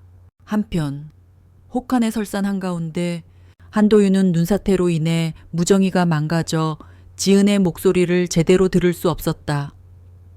희미한 잡음 속에서 동굴이라는 단어만이 간헐적으로 들려올 뿐이었다. 그는 본능적으로 서지은이 자신들을 유도하고 있다는 것을 직감했다. 그녀가 분명히 위험을 감수하고 자신들을 위해 길을 열어주고 있을 것이라고 믿었다. 전원 서쪽으로 30도 전진 500m. 도윤은 부대원들에게 소리쳤다. 중대장님, 무전도 안 되는데 아무런 정보도 없이 저기로 가야 합니까? 잘못하면 매복에 걸릴 수도 있습니다. 팀원 중 한 명이 불안한 목소리로 물었다. 도윤은 그를 향해 단호하게 말했다. 이건 내 직감이야. 그리고 서중이를 믿는다. 가자. 그의 확신에 찬 목소리에 팀원들은 더 이상 의심하지 않고 그의 뒤를 따랐다. 그들은 눈 폭풍 속을 뚫고 앞으로 나아갔다. 발목까지 빠지는 눈, 미끄러운 빙판, 그리고 계속해서 굴러떨어지는 바위들을 피해가며 필사적으로 전진했다. 그들의 몸은 이미 한계에 다다랐지만 그들의 눈빛은 살아있었다. 그들의 눈에는 도윤을 향한 절대적인 신뢰가 담겨 있었다. 지은의 예상대로 500m 전진하자 눈 폭풍이 잦아들고 그들의 눈앞에 낡고 거대한 동굴 입구가 모습을 드러냈다. 동굴 안은 밖의 혹한과는 비교도 할 수 없을 만큼 따뜻했고 바람도 불지 않았다. 그들은 동굴 안으로 몸을 피했다. 모든 팀원들이 안도의 한숨을 내쉬었다. 중대장님, 서중희님이 말씀하신 게 정말 맞았지 말입니다. 도윤은 말없이 고개를 끄덕였다. 그의 가슴은 기쁨과 함께 알 수 없는 감정으로 벅차올랐다. 그녀는 그에게 길을 열어주었다. 그녀는 그에게 두 번째 삶을 선물해 주었다. 그의 머릿속에는 오직 그녀에 대한 생각뿐이었다. 그녀가 자신의 모든 것을 걸고 그를 구하려 했다는 사실이 너무나 감사하고 미안했다. 도윤은 낡은 동굴 벽을 더듬었다.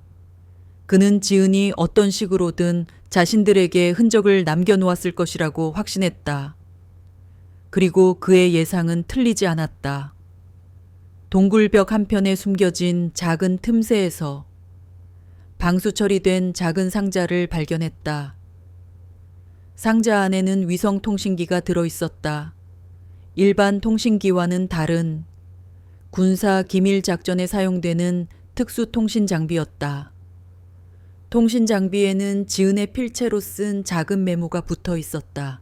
대위님, 기상 이변을 예상하고 미리 준비해 두었습니다. 제가 드린 좌표로 이동하시면 됩니다. 저는 지금부터 대기하겠습니다. 무사히 돌아오십시오. 메모는 무미건조했지만 도윤은 그 안에 담긴 지은의 진심을 느낄 수 있었다. 그녀는 단순히 보급장교의 임무를 수행한 것이 아니었다. 그녀는 그를 위해 그리고 그의 팀원들을 위해 자신의 모든 것을 걸었던 것이다. 도윤은 지은의 이름을 나지막이 중얼거렸다. 그의 눈가에 뜨거운 것이 고였다. 그는 그녀에게 반드시 돌아가야 한다고, 그녀와 함께 이 모든 것을 끝내야 한다고 다시 한번 다짐했다. 통신이 복구되자 도윤은 바로 지은에게 연락을 취했다. SEO 중위, 여기는 한도윤이다. 통신 복구, 임무 수행 준비 완료, 무사하다. 오랜 침묵 끝에 지은의 목소리가 들려왔다. 그녀의 목소리는 기쁨과 안도로 떨리고 있었다.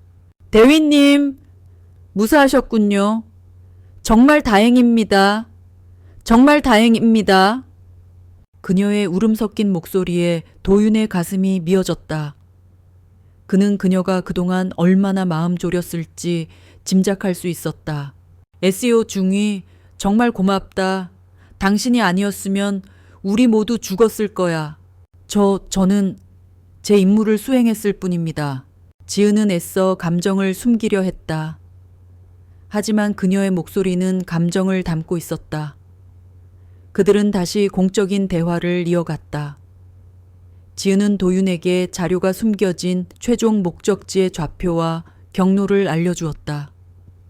그리고 도윤은 다음 날 새벽 팀원들과 함께 최종 목적지를 향해 출발하기로 결정했다.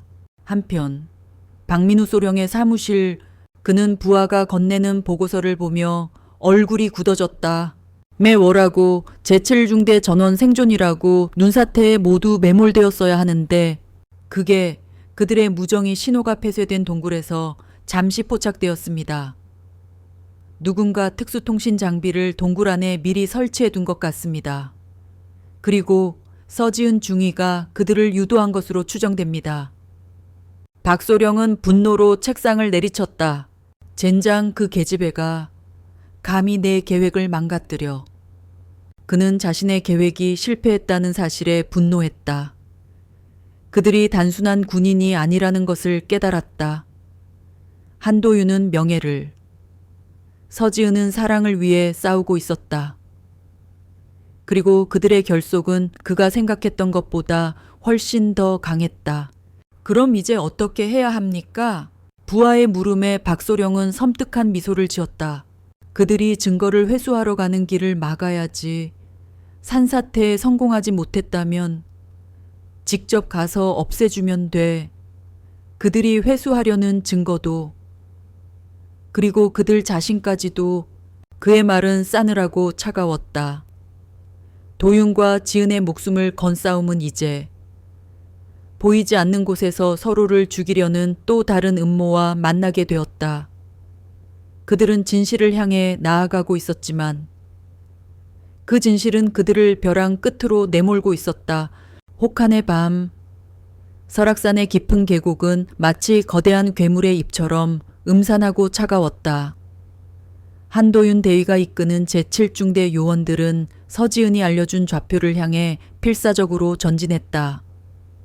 그들의 등 뒤에서는 박민우 소령이 이끄는 정체불명의 추격대가 그림자처럼 다가오고 있었다. 그들은 더 이상 훈련생이 아니었다.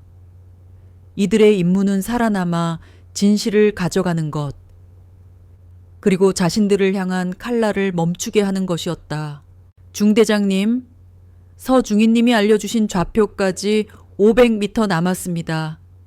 하지만 주변에 움직이는 열감지 신호가 포착되었습니다. 매복일 가능성이 높습니다. 무정이 너머로 지은의 긴급한 목소리가 들려왔다. 그녀는 후방 통제실에서 위성 이미지와 열감지 센서를 통해 도윤의 팀을 실시간으로 추적하며 모든 정보를 제공하고 있었다. 그녀의 목소리는 미세하게 떨리고 있었다. 그녀는 지금 자신의 모든 지식과 능력을 동원해 그를 지켜야 한다는 강박에 사로잡혀 있었다. 전원 잠시 멈춘다. 모두 은폐. 도윤의 명령에 팀원들은 재빨리 바위 뒤와 눈 덮인 나무 아래로 몸을 숨겼다. 그는 지은이 보내주는 실시간 정보를 바탕으로 작전을 다시 짰다. 적들은 이미 그들의 동선을 파악하고 있었다. 정면으로 돌파하는 것은 자살 행위였다. SEO 중위, 매복 지점 우회 경로를 알려주십시오. 그리고 적의 규모는 대위님, 매복 지점은 절벽 아래의 협곡입니다. 적은 3명, 특수장비를 갖추고 있습니다. 우회 경로는 서쪽으로 100m, 그리고 급경사 절벽을 타고 올라가야 합니다. 위험합니다. 시간이 없습니다. 이 방법밖에는. 도윤은 단호하게 말했다. 그의 머릿속에는 오직 목표만이 가득했다. 적들을 따돌리고 증거를 회수하고 모든 것을 끝내는 것, 그리고 그녀에게 돌아가는 것. 알겠습니다. 대위님, 제가 좌표를 다시 보내드리겠습니다. 잠시 후 제가 위성통신망에 교란 신호를 보낼 겁니다. 그 틈을 타서 움직이십시오. 지은은 자신이 가진 모든 기술을 총동원했다. 그녀는 군사 위성통신망에 침입해 수십 개의 가상 신호를 만들어냈다. 교란 신호가 발생하자 박소령의 부하들은 혼란에 빠졌다. 그들은 도윤의 팀이 여러 방향으로 분산되었다고 착각하고 우왕좌왕하기 시작했다. 그 틈을 놓치지 않고 도윤의 팀은 급경사 절벽을 타고 올라갔다. 발 아래는 천길 낭떠러지였지만 그들의 눈에는 오직 목표만이 보였다. 그들은 마치 거미처럼 능숙하게 절벽을 기어 올라갔고 마침내 매복 지점을 성공적으로 우회했다. 성공했습니다. 대위님, 이제 남은 거리는 50m 목적지가 눈앞에 있습니다. 지은의 목소리에 안도감이 섞여 있었다. 도윤의 심장은 격렬하게 뛰고 있었다. 지은은 단순한 보급 장교가 아니었다. 그녀는 그 어떤 베테랑 작전 장교보다 더 뛰어난 정보 분석 능력과 상황 판단력을 가지고 있었다. 그녀는 그가 가장 믿을 수 있는 유일한 사람이었다. 목적지는 폐쇄된 군사 기밀 보관소였다. 낡고 녹슨 철문은 육중하고 견고했다. 도윤은 팀원들에게 경계를 맡기고 문을 열기 위해 필사적으로 노력했다. 그들의 뒤에서는 박민우 소령의 목소리가 점점 더 가까이 들려왔다. 한도윤 그 문을 여는 즉시 내 놈은 끝장이다. 지금이라도 증거를 포기하면 내가 자네를 용서해 줄 수도 있어. 박소령의 조롱 섞인 외침에 도윤은 대꾸하지 않았다. 그는 땀으로 범벅이 된 손으로 문에 달린 자물쇠를 만지작거렸다. 그때 지은의 목소리가 들려왔다. 대위님, 자물쇠의 패턴은 초무고 고쿠하삼, 그리고 자물쇠 틈새에 염산을 부어 주십시오. 염산 그게 무슨 소리야? 도윤이 의아한 표정으로 물었다. 자물쇠는 열과 염분에 취약하게 설계되어 있습니다. 염산이 자물쇠를 부식시키는 동안 제가 알려드린 패턴으로 열면 됩니다. 도윤은 지은의 말을 믿었다. 그는 즉시 팀원들에게 가지고 있던 비상 식량 봉투에 있던 식초를 이용해 자물쇠를 부식시켰다.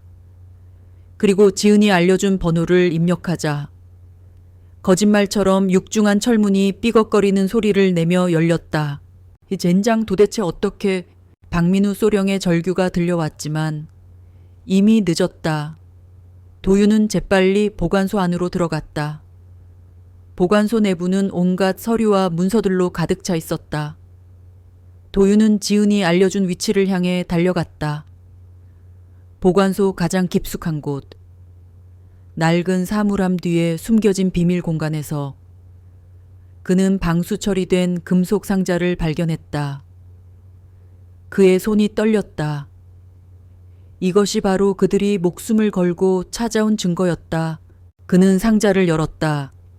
안에는 수연의 가족이 연루된 군납 비리 사건의 모든 내용이 담겨 있었다. 회계장부, 거래 명세서, 그리고 박민우 소령의 서명이 담긴 기밀 서류까지. 그는 분노에 몸을 떨었다. 그리고 한편에는 작은 메모지와 함께 낡은 군번줄이 들어 있었다. 군번줄에는 김민준이라는 이름이 새겨져 있었다. 지은의 남편 이름이었다. 민준아, 나는 네가 남긴 진실을 찾았어. 이제 너의 명예를 되찾아 줄게. 지켜봐줘. 메모는 익명의 송울씨로 쓰여 있었다. 도윤은 지은의 남편이 그 자료를 숨겼다는 것을 직감했다. 그는 자신의 임무가 단순히 명예를 되찾는 것을 넘어 한 가족의 슬픔과 한 군인의 희생을 세상에 알리는 것임을 깨달았다. 그의 눈가에 뜨거운 것이 고였다. 그는 상자를 조심스럽게 품에 안았다.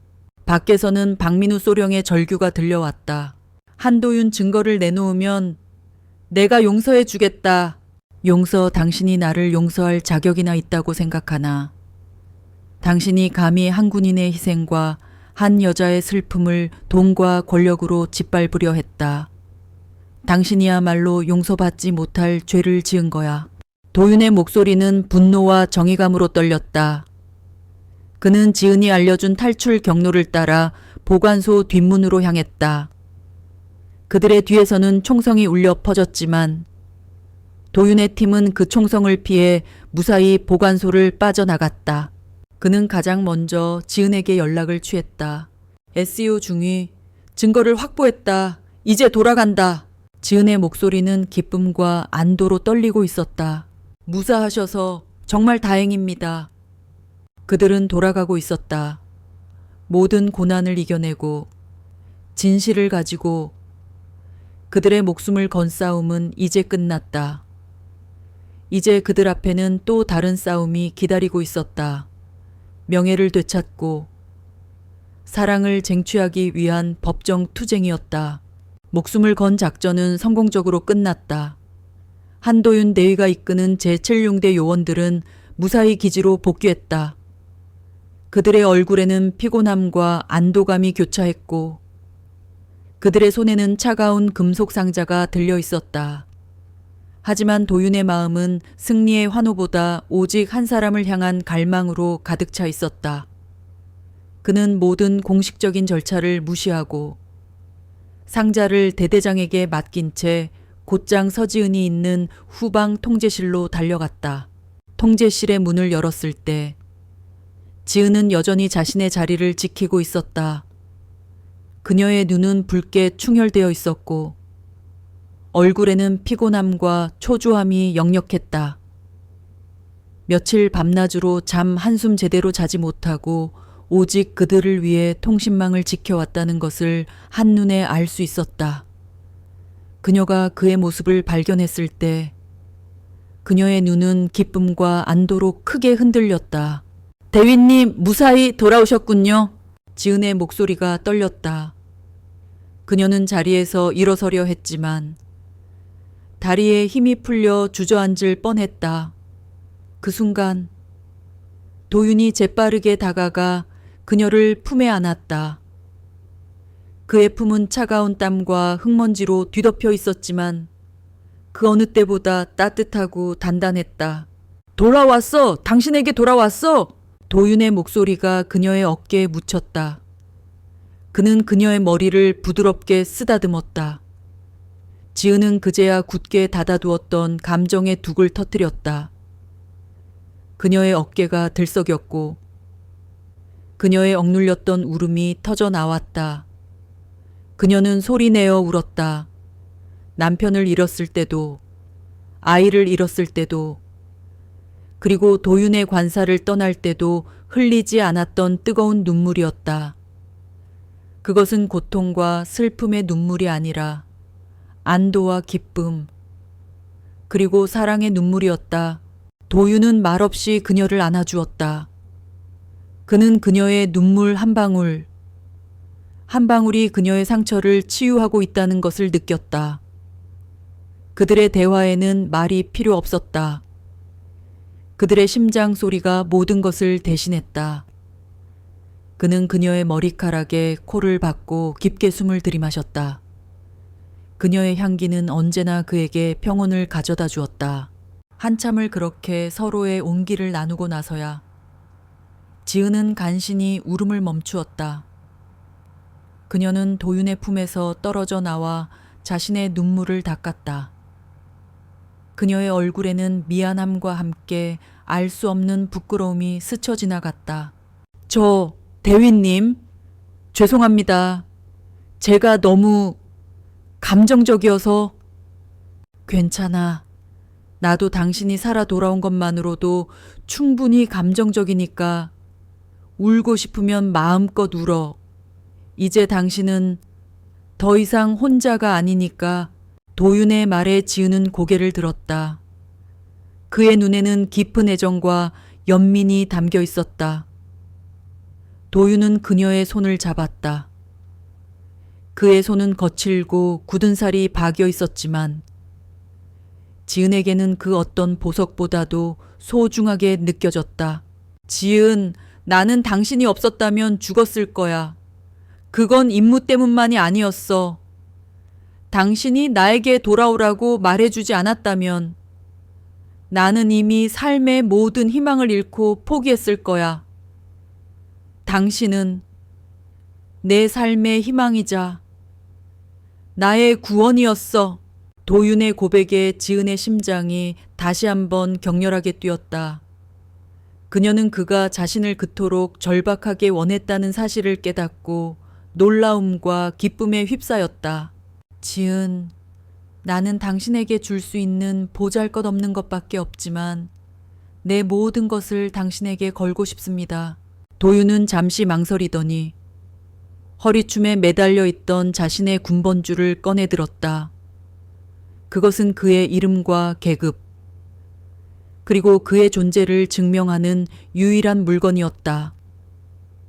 그는 그 군번줄을 지은의 손에 쥐어주었다. 차가운 금속의 감촉이 그녀의 손바닥을 파고들었다. 이건 나의 명예이자 나의 삶 그 자체입니다. 그리고 이제 나의 모든 미래가 당신에게 달려 있습니다. 그는 무릎을 꿇었다. 그의 행동에 지은은 놀라 눈이 휘둥그레졌다. 서지은 중위, 아니, 지은아, 나와 함께 이 모든 것을 끝내고 새로운 삶을 시작해 주겠나. 내 옆에서 나의 아내가 되어 우리의 딸, 하나의 엄마가 되어 주겠나. 그의 목소리는 진심으로 가득 차 있었고 그의 눈빛은 흔들림 없었다. 그는 그녀에게 반지를 주지 않았다.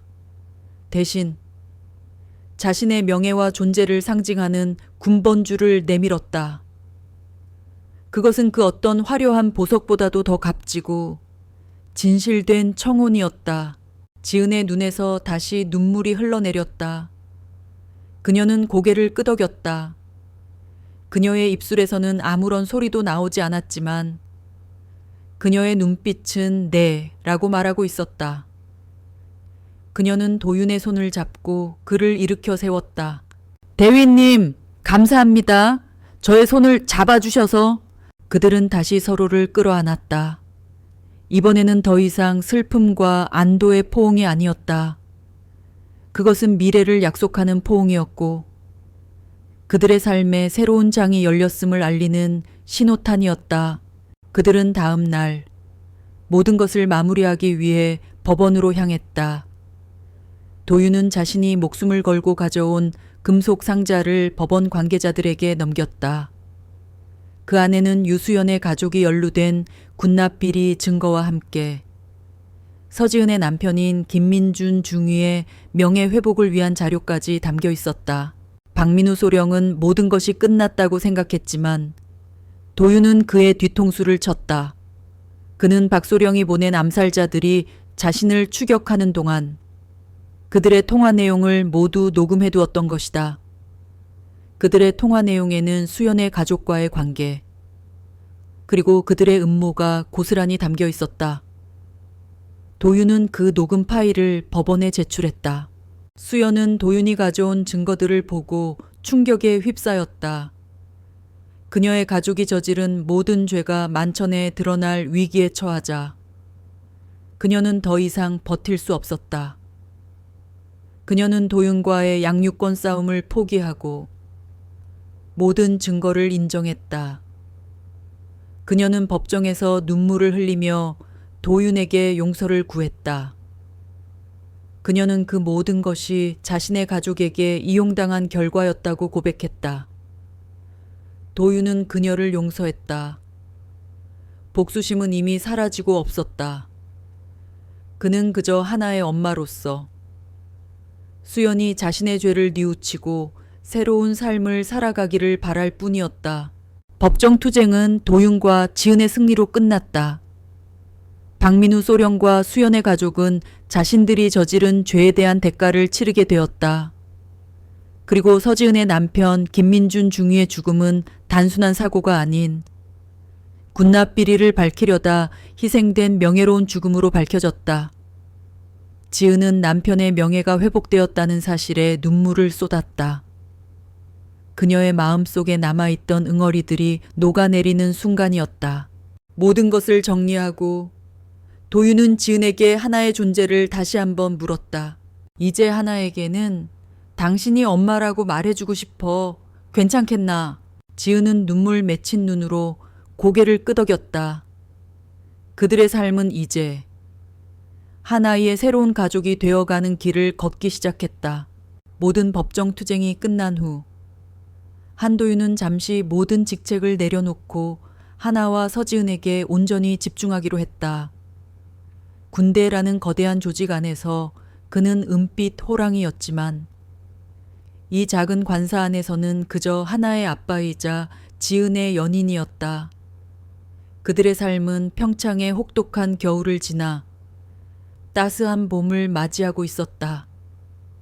지은은 공식적으로 도윤의 관사로 이사를 왔고 그곳은 다시 집배의 온기를 되찾았다.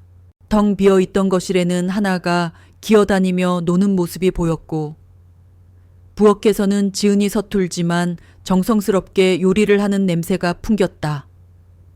도윤은 아침에 눈을 뜨면 더 이상 차가운 공기와 싸워야 할 의무를 느끼지 않았다. 그에게 주어진 유일한 임무는 하나에게 분유를 먹이고 지은에게 따뜻한 아침을 차려주는 일이었다. 도윤과 지은은 서로의 과거를 숨기지 않고 털어놓았다. 도윤은 수영과의 결혼 생활이 얼마나 외롭고 고통스러웠는지, 그리고 그녀의 배신이 그에게 얼마나 깊은 상처를 남겼는지를 이야기했다. 지은은 고개를 끄덕이며 그의 이야기를 들었다. 그녀는 그의 아픔을 진심으로 이해했다. 저는 그 사람이 떠난 후 모든 것을 잃었다고 생각했어요. 희망도, 미래도, 심지어 제 자신도 잃었다고 생각했죠. 도윤의 목소리가 잠겨 나왔다. 지은은 그의 손을 잡았다. 하지만 당신은 제게 다시 희망을 주었어요. 당신의 슬픔을 보면서 제가 아직 살아있다는 것을 느꼈어요. 당신이 없었다면 저는 평생 얼음 성벽 안에 갇혀 살았을 거예요. 당신과 하나가 저를 세상 밖으로 꺼내주었죠. 지은은 자신의 남편 김민준 중위에 대한 이야기를 털어놓았다. 그녀는 그가 얼마나 정의롭고 따뜻한 사람이었는지, 그리고 그가 자신에게 얼마나 소중한 존재였는지를 이야기했다. 그녀는 그를 잃은 후의 고통과 자신의 몸에 아이를 품고 있었던 사실을 말하며 눈물을 흘렸다. 저는 그 아이를 잃고 나서 다시는 어떤 감정도 느끼고 싶지 않았어요. 감정을 느끼는 순간 이 모든 고통이 다시 밀려올 것만 같아서요. 그래서 스스로를 기계처럼 만들었죠. 도윤은 말없이 그녀의 눈물을 닦아주었다. 그는 그녀의 상처가 얼마나 깊었는지, 그리고 그녀가 그동안 얼마나 힘든 싸움을 해왔는지를 이제야 온전히 이해할 수 있었다. 그들은 더 이상 외로운 섬이 아니었다. 그들은 서로의 아픔을 보듬고 치유해주는 세상에서 가장 따뜻한 존재가 되었다. 두 사람은 함께 김민준 중위의 묘를 찾아갔다. 묘 앞에는 깨끗하게 닦인 묘비가 서 있었다. 지은은 묘비 앞에서 한참 동안 서 있었다. 그녀의 눈에서는 눈물이 흘러내렸지만 그 눈물은 더 이상 슬픔의 눈물이 아니었다. 그것은 작별과 안도의 눈물이었다. 민준아, 나 왔어. 그리고 좋은 사람을 만났어. 이 사람은 나를 이해해주고 내가 다시 살아갈 수 있도록 도와주었어. 이제 나는 행복해질 거야. 너도 부디 편히 쉬어줘. 그녀는 묘비에 조심스럽게 꽃을 놓았다. 도윤은 말없이 그녀의 어깨를 감싸 안았다. 그는 그녀가 그동안 짊어져 왔던 무거운 짐을 함께 나누고 싶었다. 그들은 김민준 중위에게 작별을 고하고 새로운 삶을 시작하기로 결심했다. 며칠 후 도윤과 지은은 작은 결혼식을 올렸다. 화려한 예복이나 거창한 하객은 없었다.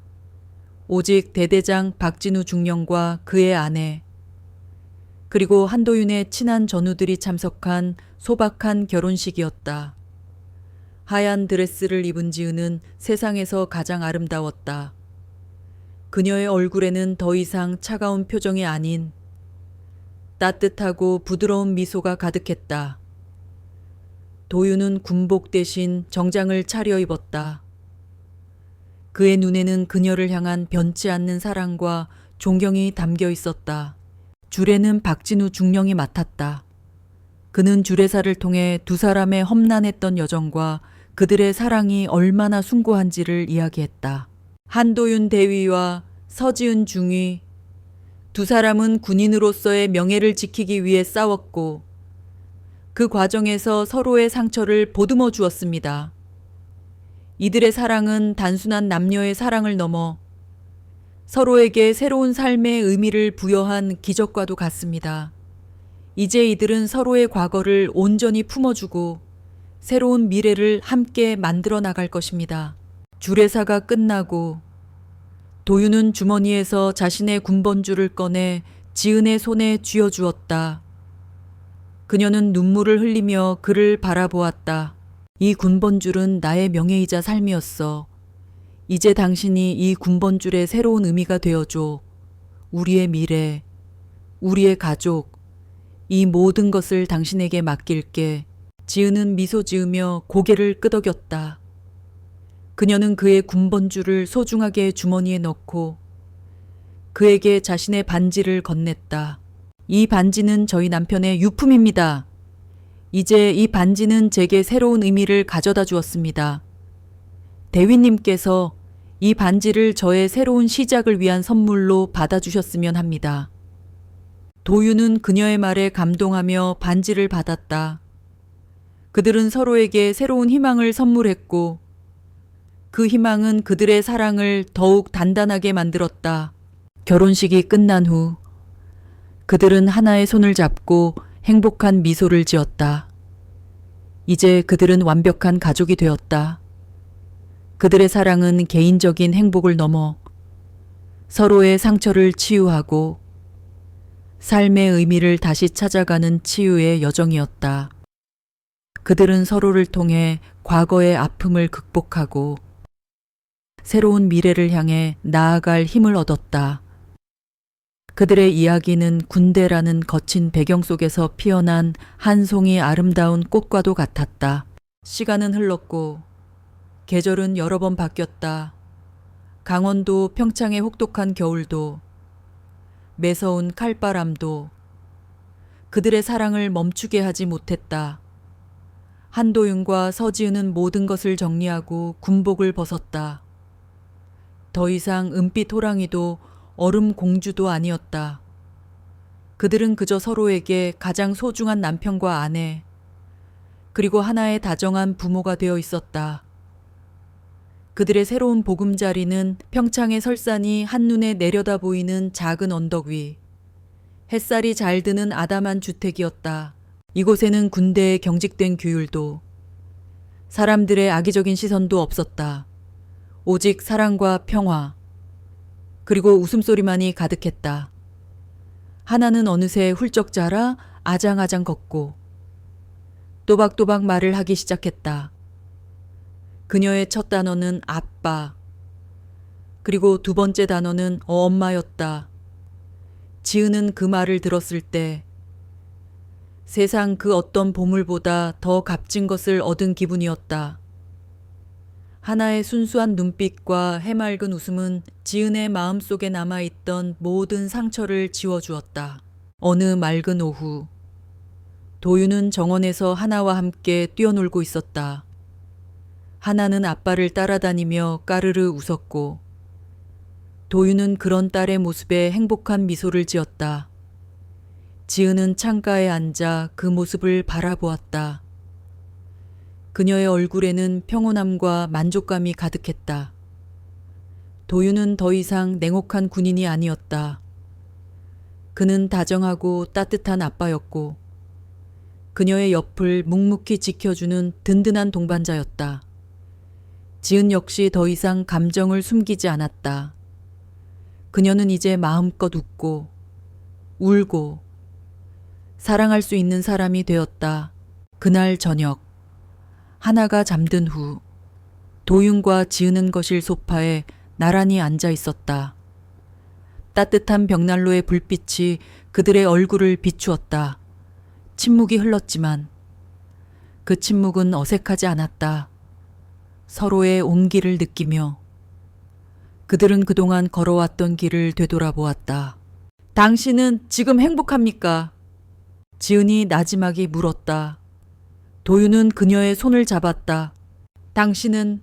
네, 저는 태어나서 처음으로 행복해요. 제게는 너무 과분한 행복이에요. 당신과 하나가 제게 주신 이 행복이 정말 꿈만 같아요. 지은의 눈가에 이슬이 맺혔다. 도윤은 그녀의 눈물을 닦아주었다. 이게 바로 우리가 그토록 힘들게 싸워 얻어낸 결과입니다. 우리의 행복은 결코 과분한 것이 아니야. 우리는 그럴 자격이 있어. 도윤의 말에 지은은 고개를 끄덕였다. 그녀는 이제 알 수 있었다. 그녀의 삶이 고통스러웠던 이유는 행복해지기 위해서였다는 것을. 그녀는 그 모든 시련을 이겨내고 도윤과 하나라는 삶의 가장 큰 축복을 만날 수 있었다. 그들의 사랑은 단순한 우연이 아니었다. 그것은 운명이었고 기적이었다. 우리 민준 씨에게도 행복을 알려주고 싶어요. 지은의 말에 도윤은 조용히 미소 지었다.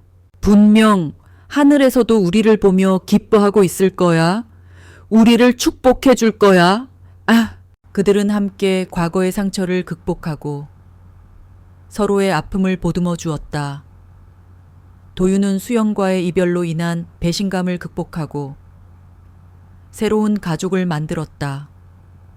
지은은 남편과 아이를 잃은 슬픔에서 벗어나 다시 사랑하고 삶을 살아갈 용기를 얻었다. 하나는 그들의 사랑의 결실이었고 그들의 삶에 새로운 의미를 부여하는 빛이었다. 도윤은 지은을 품에 안았다. 그녀의 천이 그의 몸으로 스며들었다. 그는 그녀의 머리에 키스하며 속삭였다. 사랑해, 지은아. 나에게 와줘서 정말 고마워. 저도 사랑해요. 도윤 씨, 저를 구원해줘서 정말 고마워요. 그들의 사랑은 군대라는 거친 배경 속에서 시작되었지만 그 어떤 사랑보다 더 강하고 진실했다. 그들은 서로의 상처를 치유하는 의사였고 서로를 지켜주는 가장 든든한 전우였고 서로에게 새로운 삶의 희망을 열어주는 구원자였다. 벽난로의 불꽃은 따뜻하게 타올랐고 창밖에는 맑은 달빛이 평온하게 쏟아져 내렸다. 그들은 서로의 품에 안겨 한없이 평화로운 밤을 보냈다. 그들의 이야기는 여기서 끝났지만 그들의 삶은 이제 막 시작되었다. 한도윤과 서지은 그리고 하나의 새로운 이야기는 이제부터 시작이었다. 그들의 사랑은 앞으로도 계속될 것이다.